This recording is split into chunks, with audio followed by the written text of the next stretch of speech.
my book is called 100 Organic Skincare Recipes by Jessica Ress, who's the founder of Angel Face Botanicals.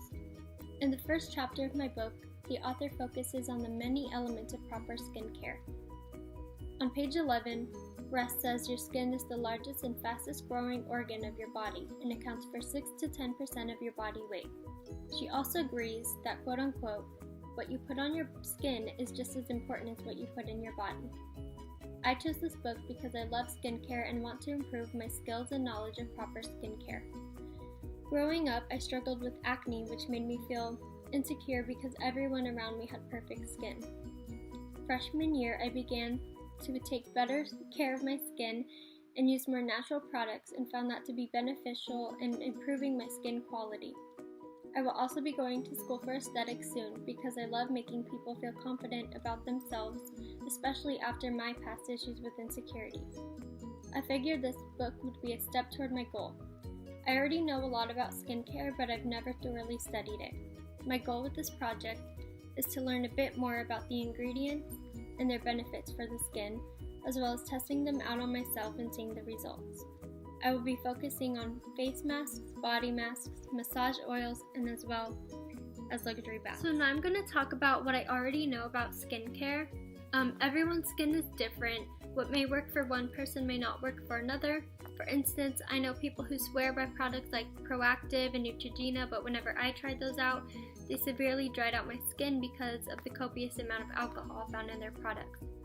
Like I said before, natural products seem to do the trick for me. However, I did have to find the right ones for my skin.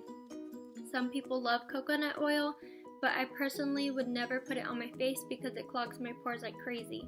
I'm also not a fan of scented products because I found them to be really irritating because my skin is super sensitive.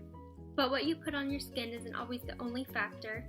Though it may sound cliche, drinking water and eating healthy can improve your skin, and I've heard cutting dairy out of your diet the most you can has a wonderful impact on the skin. Besides these few things though, I don't know very much, so hopefully I can learn something. So for week 1, I decided to focus on my face. So today I'll be doing a fresh fruit face mask. The book says it's supposed to make your skin appear more radiant, and I've always thought that was like a really nice, healthy look. And hopefully when I try this, it will help me achieve that look. So I'm going to wash my face, apply the mask, and then rinse it off after 15 minutes, followed by moisturizer. The fruit face mask ingredients included 1 strawberry, 2 blueberries, 1 raspberry, 1/2 teaspoon of raw honey, and 1 teaspoon of flour, which I used cassava. I left it on for 10 minutes before rinsing my face with warm water and moisturizing.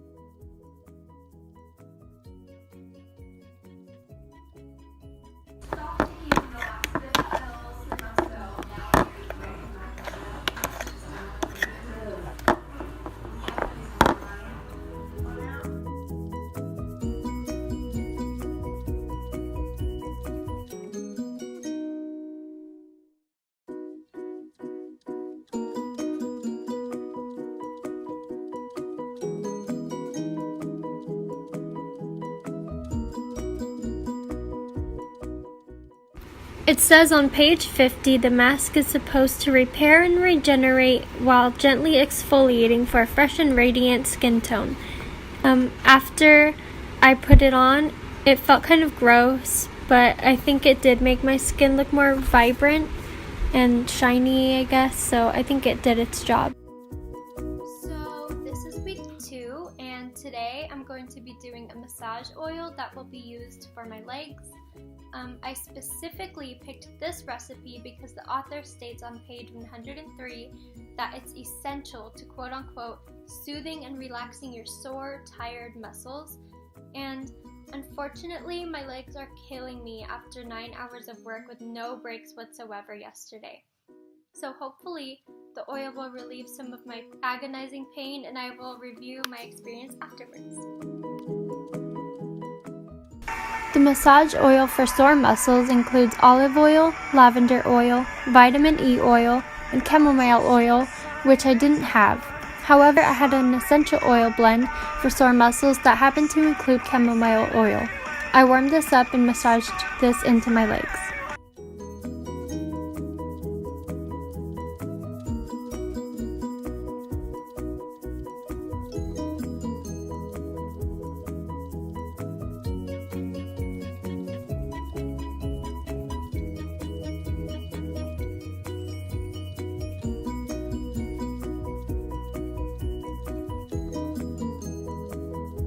So I just got done applying the sore muscle oil for my leg because it's been hurting a lot after work lately, and so far it's been helping quite a bit. It still kind of hurts to walk, but that's expected, and I think I'm going to apply some more. Hopefully it'll help me because I have work again. So we're at week 3 now, and I'm going to be doing a head to toe pumpkin mask. It says in the book that the mask gives a gorgeous glow, so I'm super excited to try this one out. I'll be doing it only on my legs because I don't want to sit around with pumpkin all over me for 15 minutes. So I'll be right back and I'll let you know how it goes. The head to toe pumpkin mask required pumpkin, olive oil, sugar, cooked oats, ginger, and cinnamon. I applied it to my legs to give them a glow as the book promises and left it on for 15 minutes before rinsing off.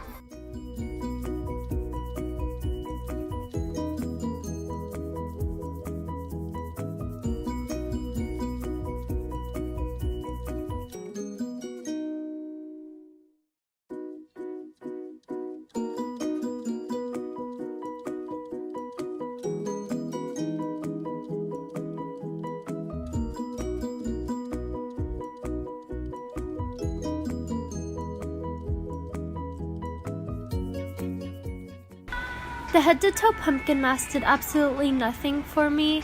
It claimed it would give me a nice glow, but like I said, I really don't think it did anything. So yeah, this one was kind of a fail in my opinion.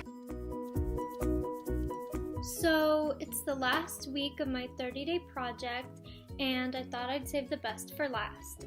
I love taking nice baths. I love bath bombs from Lush, and even their bath oils and bubble bars are great.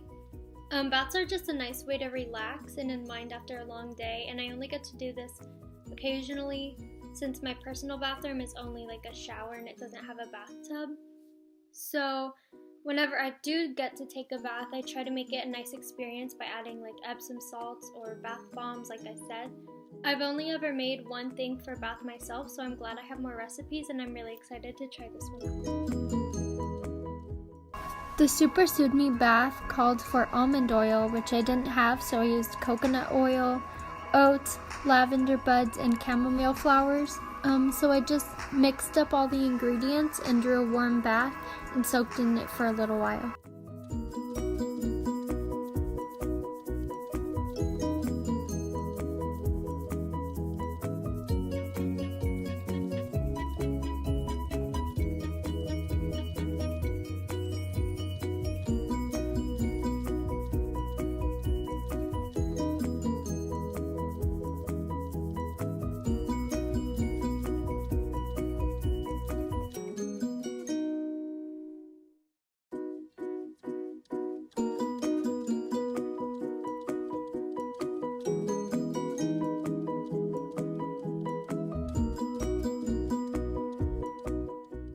The Super Soothe Me bath left my skin feeling smooth and soft, and my legs were extremely moisturized afterwards.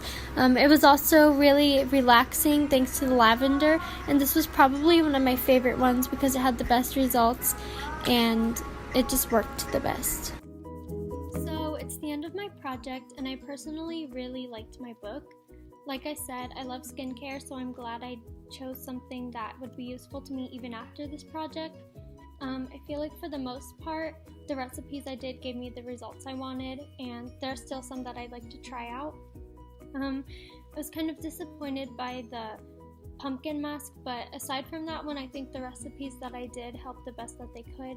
I tried to be realistic because obviously you don't always get results right after applying something or doing something. I definitely think I did get a better understanding of what ingredients to use.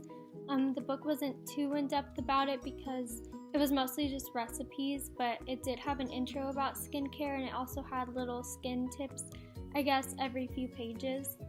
It also said what ingredients are good for certain things, especially in the description for each recipe. There was like a reason why you're using a certain ingredient for what you're trying to achieve. Research-wise, I'd just rather get a different book because, like I said, it was mostly recipes. I was most successful in the luxury bath part of my project. The difficulties I had were with the face masks because a lot of the recipes had hard to find ingredients, so I either just subbed it out or didn't use it. As previously stated, I learned about what certain ingredients are good for, their effect on the skin, and basically just how to make your own products. I like this because you know exactly what's going on your skin and you can customize it to your needs like I did.